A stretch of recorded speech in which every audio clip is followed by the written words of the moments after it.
Dear students, आज हम जिस विषय पर बात करने जा रहे हैं वो कंटिन्यूशन में है। ICDS schemes, integrated child development services scheme की कौन कौन सी सेवाएं हैं जो सरकार द्वारा दी जा रही हैं। तो कल हमने पूरक पोषाहार यानी कि सप्लीमेंट्री न्यूट्रिशन प्रोग्राम के बारे में बात की थी। ये छह प्रकार की जो सेवाएं दी जाती हैं आईसीडीएस के द्वारा, ये आपको इसमें दिखाई दे रही होंगी स्क्रीन पे। तो हम एक एक करके डिस्कस करेंगे। हमने कल दो की चर्चा की थी, लेकिन आज मैं आपको पूरक पोषाहार यानी कि सप्लीमेंट्री न्यूट्रिशन प्रोग्राम जो राजस्थान गवर्नमेंट का है उसके बारे में थोड़ा सा बताने जा रही हूँ। तो आप कृपया ध्यान से सुनिएगा, और जो भी वीडियोस आपके अपलोड किए जाते हैं ग्रुप में, आप लोग नहीं देख रहे हैं उनको देखिए, लाइक कीजिए और सब्सक्राइब कीजिए। जो भी नोट्स वगैरह हैं उनको आपको कॉपी में करना है। तो ये काम आपको रोज करना है, आपको रोज कहा भी जा रहा है। और अटेंडेंस, क्योंकि अटेंडेंस जो है आपको नहीं मिलेगी, और फिर इसका जो आपके असाइनमेंट है वो भी आपको करने हैं, उनकी मार्किंग होगी। आपके व्हाट्सएप ग्रुप पे आपको फोटोज भेजनी पड़ेंगी। तो ये सब काम आपको करना है, अन्यथा फिर जो है आपकी प्रॉब्लम आएंगी। हमारे पास भी ऐसे इंस्ट्रक्शंस हैं कि डेली अटेंडेंस होनी चाहिए। तो आप इन सब बातों का ध्यान रखिएगा प्लीज। तो अब हम बात करते हैं पूरक पोषाहार की, यानी कि सप्लीमेंट्री न्यूट्रिशन प्रोग्राम जो राजस्थान में जो इसकी व्यवस्था है वो किस प्रकार से है। तो समेकित बाल विकास सेवाएं आईसीडीएस कार्यक्रम के अंतर्गत जो है वर्तमान स्थिति में राज्य में संचालित 304 बाल विकास परियोजनाओं के अधीन संचालित आंगनवाड़ी केंद्रों के माध्यम से 6 माह से 6 वर्ष आयु वर्ग के बच्चों, पहले भी बताया था आपको, 3 माह से 6 वर्ष है इसका जो एवरेज है। तो गर्भवती एवं धात्री महिलाएं तथा अन्य बालिकाओं को पूरक पोषाहार से लाभान्वित किया जा रहा है। तो भारत सरकार का पत्र 1 दिनांक 24/2009 के द्वारा जो न्यूट्रिशनल एवं फीडिंग नॉर्म्स थे वो इस प्रकार थे। पहला ये था 6 माह से 6 वर्ष तक के कुपोषित बच्चे, और प्रतिदिन जो प्रति उनको लाभ दिया जाता था वो 4 रुपीज है, 4 रुपए, कैलोरी 500 थी और प्रोटीन 12 से 15 ग्राम।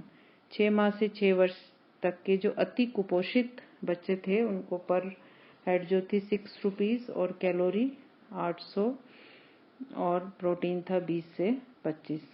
प्रेग्नेंट यानी कि गर्भवती और लैक्टेटिंग वुमेन जो धात्री महिलाएं होती हैं उनकी 5 रुपए था और 600 कैलोरी 18 से 20 ग्राम प्रोटीन। फिर भारत सरकार का एक पत्र है दिनांक 22/10/2012 के द्वारा जो भी जिलों में पूरक पोषाहार की दरें संशोधित की गई थी और उनका जो विवरण है इस प्रकार है, जो 2014 में भी प्रभावी हुआ था। तो 6 माह से 6 वर्ष तक के कुपोषित बच्चे 6 रुपीज कर दिया था और कैलोरीज 500, प्रोटीन था 12 से 15। 6 माह से 6 वर्ष तक के अति कुपोषित बच्चे जो हैं 9 रुपए कर दिया, 6 से, पहले 6 था फिर 9 कर दिया, 800 कैलोरी और 20 से 25। ये तो सेम है डेटा। फिर प्रेग्नेंट एंड लैक्टेटिंग वुमेन के लिए था 7 रुपए दर, इसको बढ़ाया गया है, और कैलोरीज और प्रोटीन सेम है, 618 से 20 ग्राम। तो ये है इसकी विवरण है जो आपको बताया है। फिर है वित्तीय वर्ष 2010-11 नवंबर 2010 से राज्य के 32 जिलों में बांसवाड़ा को छोड़कर आयु वर्ग 6 माह से 3 वर्ष है उन बच्चों को, और 6 माह से 6 वर्ष तक के अति कुपोषित बच्चे हैं, गर्भवती और धात्री महिलाएं हैं, इनको पंजीरी यानी कि सत्तू, हलवा, देशी मिठाई, उपमा, नमकीन, प्रीमिक्स वाली जो नमकीन होती है उसका वितरण किया जाता रहा है। फिर उसके बाद 2012 से बांसवाड़ा जिला में पोषाहार उपलब्धि कराने में असमर्थता व्यक्त करने के कारण बांसवाड़ा जिला में राज्य सरकार द्वारा पोषाहार उपलब्ध कराया जाता रहा है और जिनको जो भी रेसिपीज से उनको लाभान्वित किया गया है वो थी व्हीट होल, यानी कि होल व्हीट दिया जाता था किसी भी फॉर्म में, और सोयाबीन है, बंगाल ग्राम दाल है, चने की दाल और बेसन है, शुगर है, एडिबल ऑयल है और माइक्रो न्यूट्रिएंट्स। तो कैलोरीज थी 500 और प्रोटीन 12 से 15 ग्राम एज पर नॉर्म्स जो है माइक्रो न्यूट्रिएंट्स दिए जाते रहे हैं। तो ये है उनका डेटा, आपको थोड़ा सा बताया है विवरण जो दिया जाता रहा है। फिर उसके बाद हम बात करेंगे, आपको सप्लीमेंट्री न्यूट्रिशन के बारे में कल भी बताया था, ये राजस्थान का डेटा मैंने बताया। प्री स्कूल एजुकेशन के बारे में भी आपको कल बताया था। अभी हम आते हैं हेल्थ एंड न्यूट्रिशन एजुकेशन जो सर्विसेज हैं, पोषाहार तथा स्वास्थ्य शिक्षा। तो इसमें क्या है कि आंगनवाड़ी केंद्र पर जो है ये सेवा परिवार के सदस्यों को, फिर से मैं रिपीट कर रही हूँ, गर्भवती महिलाएं, धात्री माताएं, नवजात शिशु तथा 6 वर्ष तक के बच्चों की पोषण एवं स्वास्थ्य संबंधी देखरेख के विषय में सक्षम बनाया जाता है। इसके अंतर्गत निम्नलिखित बिंदुओं के आधार पर परिवार के सदस्यों को परामर्श दिया जाता है। पहला है किशोर बालिकाओं को जीवन कौशल, साफ सफाई, शिक्षा इत्यादि के बारे में परामर्श दिए जाते हैं। फिर है गर्भवती महिला को गर्भ का पता चलते ही, जैसे पता चलता है कि वो लेडी प्रेग्नेंट है, टेटनस का एक टीका लगाया जाना चाहिए और उसके 1 माह बाद टेटनस का दूसरा टीका लगाया जाना चाहिए। यदि पूर्व प्रसव के समय 2 टीके लग गए हों और 3 वर्ष से पूर्व धारण कर लिया हो तो एक बूस्टर टीका लगाने से बच्चों व मां को उस बीमारी से बचाया जा सकता है। तो ये सारे जो परामर्श हैं उनको दिए जाते हैं। गर्भावस्था के दौरान गर्भवती स्त्री की जांच कम से कम 3 बार अवश्य करानी चाहिए। गर्भवती महिला को अधिक मात्रा में भोजन करना चाहिए, सामान्य आहार से लगभग 1/4 ज्यादा। उसे रात में 8 घंटे की नींद के अलावा भी दिन में 2 घंटे विश्राम करना चाहिए। 8 घंटे की नींद वैसे हर एक व्यक्ति के लिए भी अनिवार्य होती है। गर्भवती महिलाओं को गर्भावस्था के दौरान कम से कम 3 तक प्रतिदिन आयरन, फोलिक एसिड की गोली, कुल 100 गोलियां जरूर लेनी चाहिए, जिससे उनका हीमोग्लोबिन जो है वो नॉर्मल बना रहे। जहां तक संभव हो सके हॉस्पिटल में डिलीवरी करवाई जानी चाहिए, घर में इसका रिस्क नहीं लेना चाहिए। जन्म के तुरंत बाद स्तनपान जो है बच्चे को देना चाहिए 1 घंटे के अंदर, क्योंकि जो नवजात शिशु को सबसे पहले निकलने वाला दूध होता है वो जरूरी दिया जाना चाहिए। उसमें कोलोस्ट्रम जो है होता है और वो पिलाना जो है जरूरी होता है, क्योंकि इसमें बहुत अगर ये दूध जो है शुरू वाला माँ का बच्चे को दे दिया जाए पैदा होते ही, तो ये बहुत सारी बीमारियों से जो है बचा जा सकता है, क्योंकि इसमें बहुत ज़्यादा इम्यूनिटी पावर होती है, प्रतिरक्षण क्षमता होती है और वो बीमारियों से बच सकता है। उसमें बहुत सारे पोषक गुण और पोषक तत्व भी होते हैं। और पहले 6 महीने तक बच्चे को सिर्फ ब्रेस्ट फीड कराना अनिवार्य है और पॉसिबल हो जब तक भी कराया जा सके करवाना चाहिए। लेकिन जो शुरू के 6 महीने होते हैं उसमें ब्रेस्ट फीड ही दिया जाता है और कोई भी आहार या पेय पदार्थ या यहाँ तक कि पानी को भी अवॉइड किया जाता है, क्योंकि बच्चे को डायरिया वगैरह की प्रॉब्लम्स हो सकते हैं। तो इन सब बातों की जानकारी जो है उसको इन योजना के अंतर्गत आंगनवाड़ी केंद्र पर दी जाती है। 6 माह पूरे हो जाने पर पूरक आहार शुरू किया जाता है और बच्चों को थोड़ी थोड़ी मात्रा में दाल है, हरी पत्तेदार सब्जियां हैं, मुलायम आहार है, सेमी लिक्विड फूड जिसको बोलते हैं, मौसमी फल, ये सब जो है शुरू किया जा सकता है। और इसके साथ साथ 2 साल या उसके बाद तक भी ब्रेस्ट फीड को जारी रखा जा सकता है।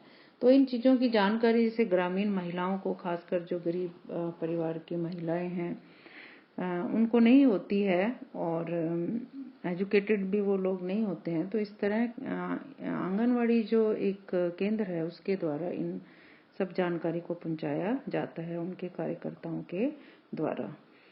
तो आयोडीन की कमी को रोकने के लिए आयोडीन युक्त नमक का प्रयोग करना चाहिए और बीच बीच में जो वजन है माँ का और बच्चे का करते रहना चाहिए। बच्चों के वजन में वृद्धि जो है होनी चाहिए, उस वजन जो है कम नहीं होना चाहिए, हाइट भी बढ़नी चाहिए और जो भी नॉर्मल चार्ट के अनुसार उसकी ग्रोथ जो है होनी चाहिए। पूरे साल में शिशु को सभी टीके जो है जरूर लगवाए जाने चाहिए, क्योंकि ऐसा ना करने से जानलेवा बीमारियां जो है हो सकती हैं, तो उनसे बचाव हेतु ये सब अनिवार्य होता है।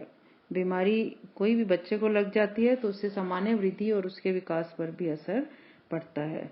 और बीमारियों से बचने के लिए टीकाकरण के साथ साथ जो स्वच्छता संबंधी आदतें हैं उनको विकसित करना चाहिए। भोजन जो है साफ सुथरा लेना चाहिए और पानी को भी हमेशा स्वच्छ रखा जाए। घर में, घर से बाहर, हर जगह सफाई का ध्यान जो है, स्वच्छता अनिवार्य है।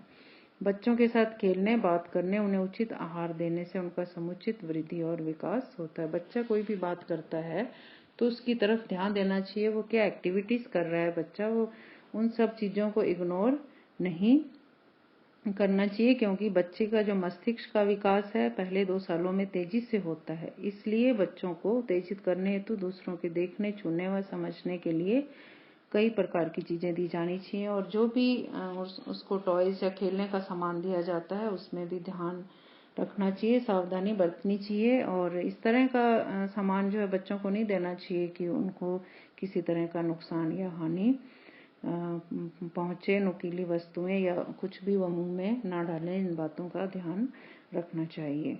जब बच्चे अपनी देखभाल करने वालों के साथ सुरक्षित और उत्साहजनक माहौल में होते हैं तो उनके जो पेरेंट्स हैं, भाई बहन हैं, सभी बच्चे की देखभाल करके और उनके साथ खेलकर उसके विकास में योगदान भी दे सकते हैं। बच्चों को खेलने और सीखने, सब कुछ सीखने के लिए प्रोत्साहित करें और उन्हें उनमें सामाजिक, भावनात्मक, शारीरिक और बौद्धिक तौर पर सीखने और विकसित होने में भी मदद मिलती है। खेलना ही बच्चों का काम है, इससे उन्हें सीखने और समस्या हल करने की क्षमता विकसित करने के सारे मौके मिलते हैं। इसलिए उन्हें जो है औरों के साथ कैसे खेला जाए, इन सब बातों के बारे में सिखाने की जानकारी भी दी जाती है। और सभी बच्चे खास आयु तक खास तरह के काम करना सीखते हैं जिन्हें विकास संबंधी चरण कहा जाता है। तो ये बहुत सारी बातें हैं जो कि उनके लिए ध्यान में रखी जाती हैं पोषण और स्वास्थ्य को लेकर के। तो इन सब बातों का ध्यान रखना चाहिए, सबकी जानकारी जो है इस केंद्र पे दी जाती है। कोई भी एक डेट डिसाइड किया जाता है, स्टेट वाइज, डिस्ट्रिक्ट वाइज, जो भी उनका ढांचा होता है इस कार्यक्रम के अंतर्गत, इस प्रोग्राम के अंतर्गत, वो वीक में टाइम और समय और दिन डिसाइड करके उनकी मीटिंग की जाती है और ये सब जानकारी जो है, जो भी प्रोसीजर है, फॉलो करके दी जाती है। तो सप्लीमेंट्री न्यूट्रिशन प्रोग्राम की बात की हमने, प्री स्कूल एजुकेशन की, हेल्थ एंड न्यूट्रिशन एजुकेशन की। अब हम करते हैं स्वास्थ्य जांच, हेल्थ चेकअप। तो इसमें क्या होता है कि इस सेवा के अंतर्गत अति कुपोषित एवं कुपोषित बच्चों का वजन लेकर वृद्धि की निगरानी तालिका संधारित की जाती है। बच्चों के स्वास्थ्य की जांच जो है स्वास्थ्य कार्यकर्ताओं द्वारा की जाती है। प्रसव पूर्व एवं प्रसव उपरांत महिलाओं की देखभाल एवं बच्चों की स्वास्थ्य जांच स्वास्थ्य कार्यकर्ता द्वारा की जाकर बीमारी के उपचार हेतु दवाओं का वितरण भी केंद्रों पर किया जाता है। और जो भी लाभान्वित होते हैं उनको आयरन, फोलिक एसिड की गोलियां, विटामिन ए की खुराक तथा ORS के पैकेट का वितरण भी किया जाता है। बीमार बच्चों एवं माताओं को आंगनवाड़ी केंद्रों पर उपलब्ध मेडिकल किट से तथा स्वास्थ्य विभाग के माध्यम से जरूरी दवाओं का वितरण भी किया जाता है। तो ये सब चीजें जो है हेल्थ चेकअप के उस बीच में आती हैं कि उनका पूरा जो है स्वास्थ्य की देखभाल, उनका पूरा चेकअप किया जाता है और जहां पर भी आवश्यकता अनुसार गोलियां या टेबलेट्स की जरूरत है उनको दी जाती हैं और खुराक जो भी ORS के पैकेट का जो वितरण है वो किया जाता है और ज़रूरत है तो उनको वो खुराक भी दी जाती है। तो ये सारी चीज़ें जो हैं इस ICDS स्कीम के अंदर जो है की जाती हैं। उसके बाद है जो हमने बात की अभी हेल्थ एंड न्यूट्रिशन की, और प्री स्कूल हो गया आपका, हेल्थ चेकअप की बात की। तो अभी जो नेक्स्ट आपका आता है वो है टीकाकरण। तो टीकाकरण में ये है कि जन्म से लेकर के जैसे ही बच्चा पैदा होता है उसको कई तरह का टीकाकरण यानी कि कई तरह के इंजेक्शंस जो होते हैं उनके वो लगाए जाते हैं। तो प्रति आंगनवाड़ी जो केंद्र है प्रति माह किसी एक सप्ताह में से कोई भी दिन चुन लिया जाता है, जैसे मैंने बताया मंगलवार है या शुक्रवार है, वो टीकाकरण के लिए निर्धारित रहता है। और इन दिवस में से ANM के द्वारा आंगनवाड़ी केंद्र पर ही बच्चों को, गर्भवती महिलाओं का टीकाकरण किया जाता है, जो भी चार्ट है उसके अकॉर्डिंग। और इस चार्ट की जानकारी आपकी इसी सिलेबस में आगे डिटेल में एक चैप्टर है उसमें भी आपको दी जाएगी। फिर आपका जो है अब आपका एक पॉइंट है रेफरल सर्विस, यानी कि संदर्भ सेवाएं क्या क्या दी जाती हैं। तो इसमें यह आएगा कि स्वास्थ्य जांच के आधार पर आवश्यक होने पर महिलाओं एवं बच्चों को खंड चिकित्सा अधिकारी के द्वारा चिकित्सालयों में भी रेफर किया जाता है। अगर आवश्यकता होती है तो वहां पर उन्हें सेवाएं दी जाती हैं, ताकि किसी तरह की प्रॉब्लम का सामना जो है उन्हें ना करना पड़े। गर्भवती महिलाएं, धात्री माताएं हैं, 6 साल से छोटे बच्चे हैं, जो भी बीमार हैं, कुपोषित हैं या अति कुपोषित हैं, उन्हें आंगनवाड़ी कार्यकर्ता एक रेफरल स्लिप के साथ आवश्यकता अनुसार जो भी उनके आसपास प्राथमिक चिकित्सालय या हॉस्पिटल या उपचार केंद्र होता है वहां पर भेजा जाता है। अगर कोई परिवार बहुत ही गरीब होता है तो उसका आने जाने का किराया, उपचार और परीक्षण के खर्चे की व्यवस्था भी उस उनके द्वारा जो भी समिति है उनके द्वारा भी करवाई जा सकती है। तो ये 6 सेवाएं हैं। सप्लीमेंट्री न्यूट्रिशन प्रोग्राम है, प्री स्कूल एजुकेशन के बारे में बताया था आपको, इम्यूनाइजेशन है, हेल्थ चेकअप है, हेल्थ एंड न्यूट्रिशन एजुकेशन है, और रेफरल सर्विस जो भी आवश्यकता अनुसार सेवाएं होती हैं उनको दी जाती हैं। रेफर कहीं जहाँ पर भी भेजना उसके लिए रेफर किया जाता है। तो इन सब के बारे में आपको बताया गया है। आप अच्छी तरह से इसको सुने और नोट्स बनाएं। नोट्स मैं ऑलरेडी आपके इस पे डाल चुकी हूँ, कल ही डाल दिए थे मैंने। और फिर हम नेक्स्ट क्लास में नेक्स्ट टॉपिक की चर्चा करेंगे, जो है WDP यानी कि वुमेन डेवलपमेंट प्रोग्राम, महिला विकास कार्यक्रम। Thank you.